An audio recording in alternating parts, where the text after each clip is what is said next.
Hello दोस्तों, आप देख रहे हैं टॉप टेक्स टिप्स चैनल। दोस्तों, आज के इस वीडियो में मैं आपको बताने वाला हूं, आप उन विषय पर चर्चा करने वाला हूं जो बहुत से यूज़र्स ने, आप लोगों ने बहुत सा प्यार जुटाया है हमारे चैनल पर और बहुत सारे सवाल किए हैं कमेंट्स के माध्यम से। तो उन्हीं कमेंट्स के जवाब जो मैं यहां पर दूंगा इस वीडियो में, कौन कौन किसने कमेंट्स किए हैं और उनका क्या नाम है और वो क्या किए हैं प्रश्न, उस सारे सवालों का जवाब यहाँ पर स्टेप बाय स्टेप दूंगा। तो सबसे पहले हम देखते हैं पहली कमेंट जो फर्स्ट टॉप पे हमारे चल रही है, वो इलाहाबाद बैंक का यूज़र आईडी पूछ रहे हैं अर्नब राठौर जी। जी, अर्नब राठौर जी पूछ रहे हैं कि इलाहाबाद बैंक का यूज़र आईडी बताएं प्लीज़।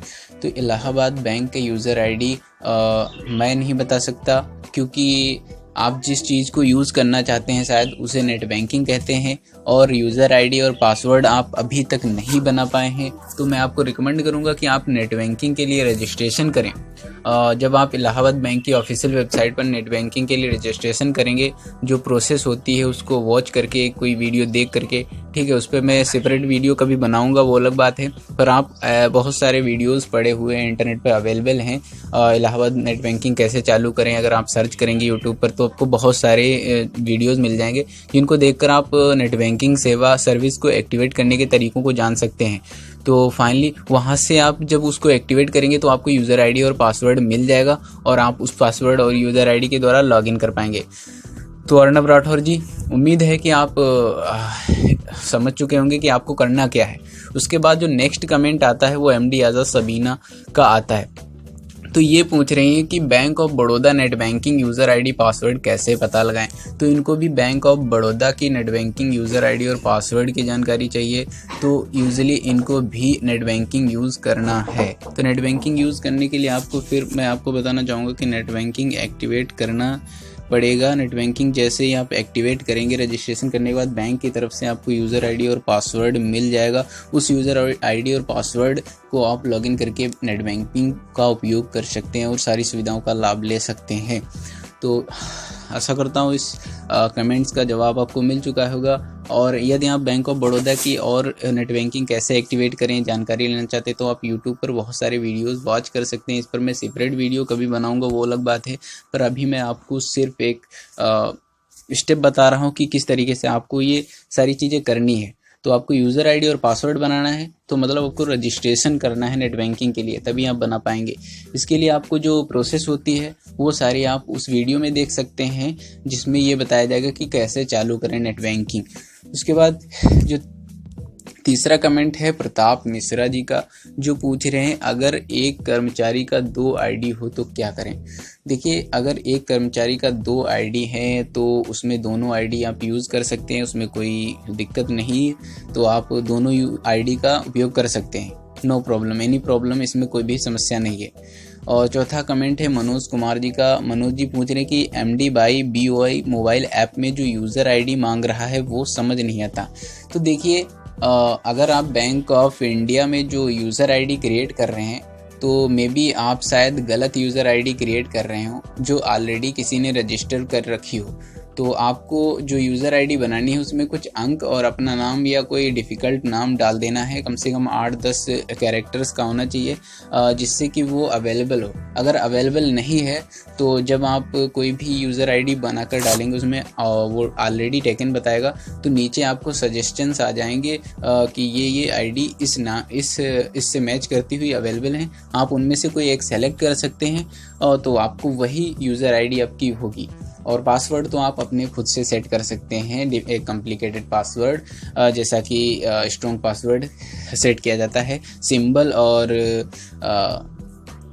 और क्या तुम्हारे कैरेक्टर्स जो अल्फ़ाबेट्स होते हैं और सिंबल्स और अंक्स को मिलाकर, तीनों चीज़ों को मिलाकर जो स्ट्रॉन्ग पासवर्ड क्रिएट कर सकते हैं। तो मनोज कुमार जी को उम्मीद है मुझे कि इनको ये सारी प्रोसेस मैंने जो स्टेप बताए वो समझ में आ चुका होगा। तो थैंक्स कमेंट करने के लिए और सवाल पूछने के लिए।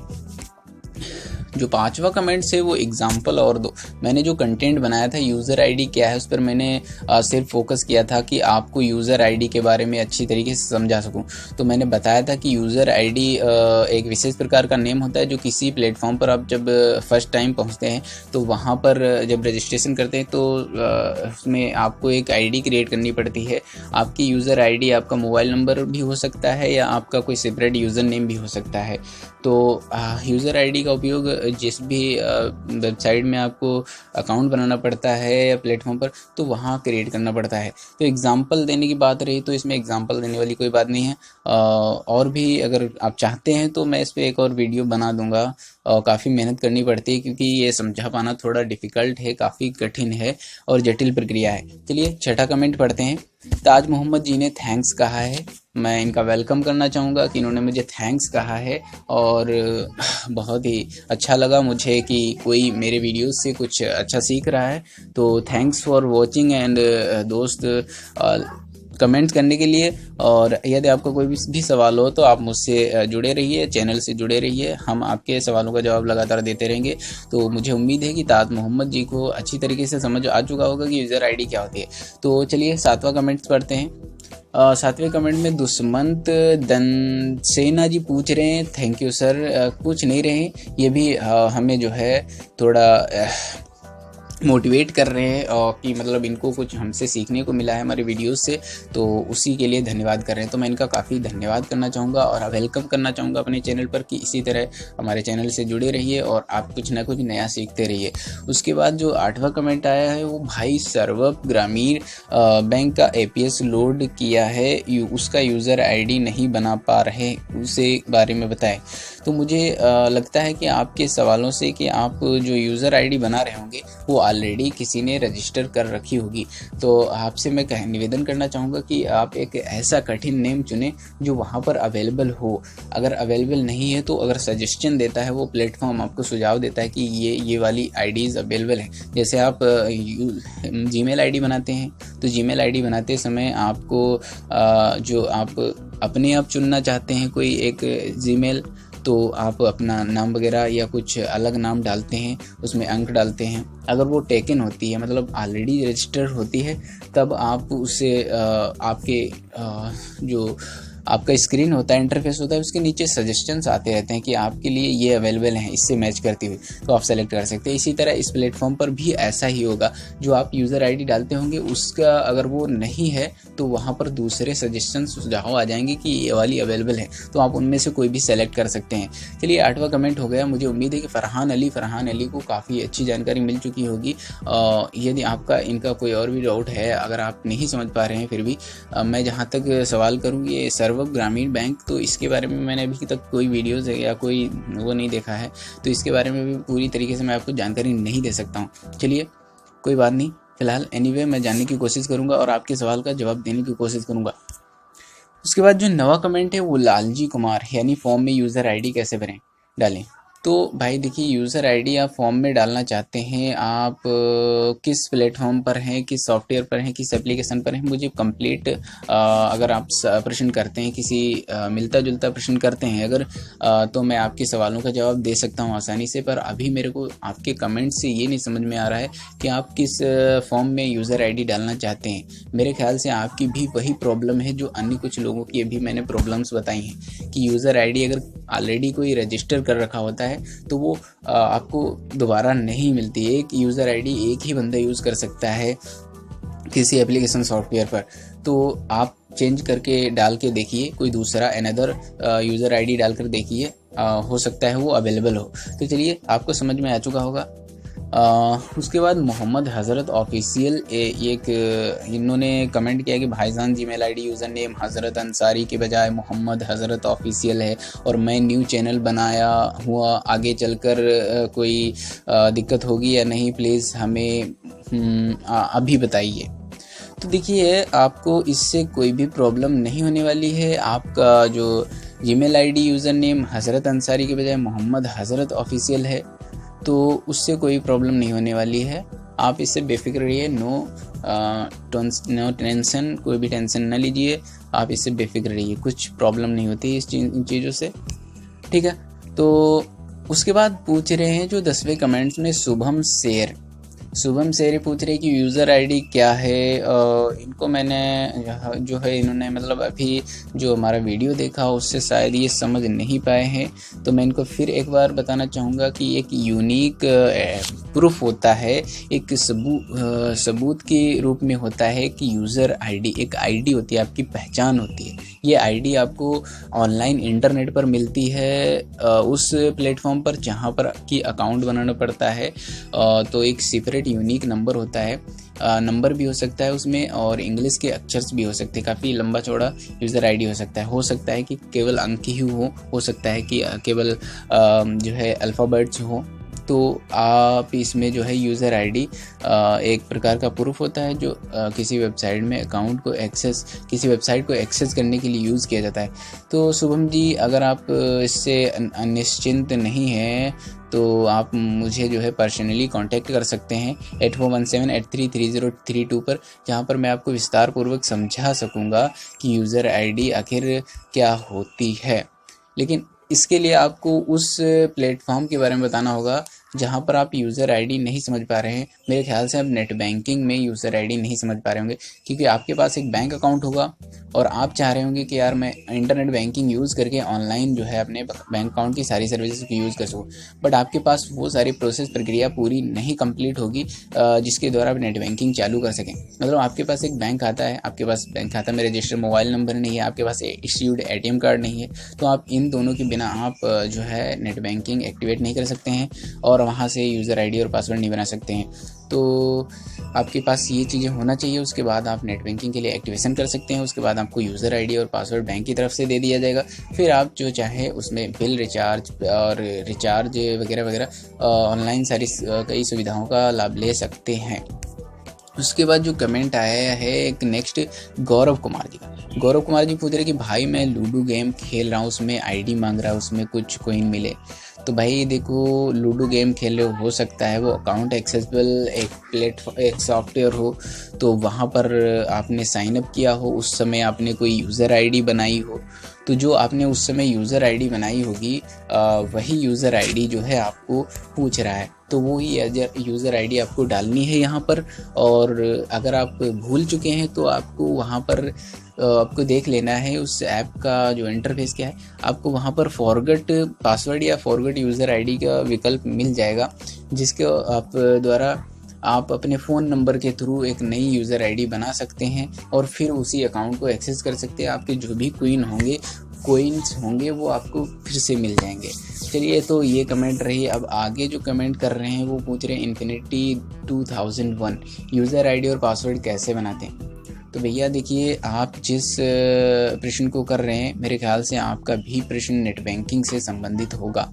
तो यूज़र आईडी और पासवर्ड कैसे बनाते हैं। देखिए, पासवर्ड में कई सारे लोगों की समस्या रहती है कि पासवर्ड ज़्यादातर किसी प्लेटफॉर्म पर लोग बनाते हैं तो यूनिक पासवर्ड डालते हैं कि नॉर्मल पासवर्ड डालते हैं, जिसके कारण वो कई बार एरर आता रहता है। मतलब पासवर्ड होना चाहिए आपका स्ट्रॉन्ग पासवर्ड होना चाहिए, जिसमें आपके अंक और एक न्यूमेरिक अल्फ़ाबेट जैसे ABCD कोई भी एक बड़ा अक्षर होना चाहिए आपका, या आपका इंग्लिश के अक्षर कुछ भी डाल सकते हो, ठीक है। मतलब कुल मिला के इंग्लिश के अक्षर्स हों और उसमें सिंबल्स हों, जैसे क्वेश्चन मार्क और फुल स्टॉप वगैरह प्लस माइनस, इसमें कुछ इस प्रकार के सिंबल्स शामिल हों। और आप उसमें एक अंक भी डाल सकते हैं, कोई सेपरेट अंक भी डाल सकते हैं। तो पासवर्ड में तीनों चीज़ें होंगी तो पासवर्ड एक्सेप्ट कर लिया। और प्लस कोई भी प्लेटफॉर्म हो 8 कैरेक्टर से कम का पासवर्ड नहीं लेता है, तो इसलिए आपको ध्यान रखना है कि 8 से 12 तक कैरेक्टर होने चाहिए। तो पासवर्ड तो बना सकते हैं आप। यूज़र आईडी भी सेम है कि यूज़र आईडी आपको बनानी है और इस तरीके से कि वो यूज़र आईडी वहाँ पर अवेलेबल हो, जिससे कि आप जो यूज़र आईडी डालें वो अवेलेबल हो और आप उसको सेलेक्ट करके उस अकाउंट को क्रिएट कर सकें। और इनका जवाब भी इनको मिल चुका होगा। तो आगे बढ़ते हैं। इन्होंने भैया बहुत ही एक एंटरटेनमेंट बात कही है कि मेरा भी सब्सक्राइब करो ना भाई, मैंने आपका चैनल सब्सक्राइब कर दिया। तो ये मेरे को बोल रहे हैं कि मैंने आपका चैनल सब्सक्राइब किया, यानी ये भी कोई चैनल चला रहे हैं पर अभी तक ये अपना कंटेंट ग्रो नहीं कर पा रहे हैं। इनका कोई कंटेंट शायद बढ़िया नहीं है मेरे ख्याल से ये इस तरीके का उपयोग। तो भाई मैं आपको बताना चाहूँगा, देखिए चलिए मैं तो सब्सक्राइब कर दूँगा, उम्मीद है कि आप लगे हुए हैं इस यूट्यूब की दुनिया में कामयाब होने के लिए, तो मैं तो सब्सक्राइब कर दूँगा। इस तरह आप कितनों को सब्सक्राइब कराएंगे, और सब्सक्राइब करने के बाद इस तरीके से आपको क्या लाभ मिलने वाला है। तो आपको मैं रिकमेंड करूंगा कि यार कंटेंट पर विशेष जोर दो, कंटेंट आप बेटर बनाओ। आप किस चीज़ पे कंटेंट बनाते हो मुझे नहीं मालूम, क्योंकि मैंने अभी तक आपका चैनल खोल के नहीं देखा है। तो आप कंटेंट, अगर कॉमेडी है, टेक्नोलॉजी है, या कोई एजुकेशन प्लेटफॉर्म है, तो वहाँ पर जो भी आप कंटेंट पब्लिश करते हो वो एक यूनिक कंटेंट होना चाहिए, जिससे कुछ अच्छा लगे लोगों को, कुछ फ़ायदा हो, उससे कुछ सीखने को मिले। तो जैसा आपका कंटेंट होगा वैसे ही लोग आपकी ओर इंटरेक्ट करेंगे, और आपकी ओर जब इंटरेक्ट करेंगे तो जाहिर सी बात है कि आपको सब्सक्राइबर भी बढ़ेंगे, वॉच टाइम भी बढ़ेगा, व्यूज़ भी बढ़ेगी, और रेवेन्यू भी अच्छा जनरेट होगा। तो उम्मीद है कि आप आगे कुछ ऐसा ही वर्क करेंगे, अच्छा कंटेंट बनाएंगे। ओके, तो नेक्स्ट कमेंट आया है बॉबी वेस्ट, जिसमें वो पूछ रहे हैं कि पीएनबी बैंक यूज़र आईडी कैसे बनाएं अपनी बैंक पासबुक का। तो फाइनली दोस्तों ये भी एक बैंक अकाउंट होल्डर हैं और अपने जो है पीएनबी यानी पंजाब नेशनल बैंक का नेट बैंकिंग यूज़ करना चाहते हैं। मे बी इनके सवाल से ही पता चलता है कि ये नेट बैंकिंग यूज़ करना चाहते हैं। तो भैया देखो, आपके पास अगर बैंक अकाउंट पीएनबी का है, चलो वो तो है ही, और आपके पास उसमें रजिस्टर्ड मोबाइल नंबर है और बैंक के द्वारा एक इश्यूड एटीएम कार्ड है, यानी जारी एटीएम कार्ड, तब तो आप नेट बैंकिंग के लिए जो है रजिस्ट्रेशन कर सकते हैं। और जब आप रजिस्ट्रेशन करेंगे, तभी रजिस्ट्रेशन करने के बाद आपको बैंक की तरफ से यूज़र आईडी और पासवर्ड मिलेगा, और उस यूज़र आईडी पासवर्ड के द्वारा उसमें जो आपको जब पीएनबी बैंक की ऑफिशियल वेबसाइट पर जाएंगे तो उसके लॉगिन करने के लिए यूज़र आईडी और पासवर्ड वही डालना होगा। तो ये काम आप वहाँ जो है ऑनलाइन घर बैठकर भी कर सकते हैं। आपके पास रजिस्टर्ड मोबाइल नंबर और एटीएम कार्ड है, और या फिर आप बैंक विज़िट करके किसी अधिकारी या कर्मचारी को बता करके उसे फॉर्म दे करके कि भैया मैं नेट बैंकिंग एक्टिवेट करना चाहता हूँ, तो वो आपको सारी प्रोसेस करके दे देगा, आपको यूज़र आईडी और पासवर्ड दे देगा, जिसे आप लॉगिन करके उसके द्वारा फिर आप उन सारी सुविधाओं का लाभ ले सकते हैं। चलिए, इनका कमेंट हो गया। जहाँ तक मेरा सवाल है कि जहाँ तक मुझे उम्मीद है कि इनको समझ में आ चुका होगा कि इन्हें करना क्या है। उसके बाद जो कमेंट आता है वो आता है जय हिंद पारिक का। सर, क्या एम्पावर में भी न्यू यूज़र आईडी और पासवर्ड खुद से क्रिएट करनी पड़ती है? ये भाई साहब पूछ रहे हैं, एक मिनट, देखिए ये पूछ रहे हैं कि सर क्या एम्पावर में भी न्यू यूज़र आईडी और पासवर्ड खुद से क्रिएट करनी पड़ती है? देखिए, आप शायद इलाहाबाद एम्पावर ऐप की बात कर रहे हैं, जो कि जैसे आप इलाहाबाद बैंक की ऑफिशियल वेबसाइट से नेट बैंकिंग यूज़ करेंगे, सेम वैसे ही एम्पावर ऐप है जहां से आप नेट बैंकिंग यूज़ कर सकते हैं।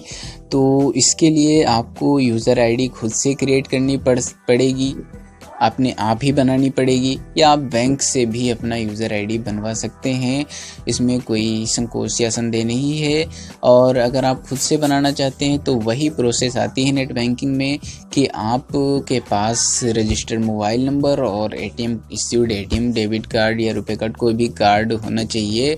तो अब आप जो है उसमें कुछ प्रक्रिया करके जो है अपना यूज़र आईडी और पासवर्ड बना पाएंगे। और तो मुझे उम्मीद है कि आपको अच्छा लगा होगा और समझ में आ चुका होगा कि आपको करना क्या है। चलिए आगे देखते हैं कौन है भैया। तो थैंक यू भाई। इंटरनेट बैंकिंग यूज़र आईडी क्या है ये बता दो।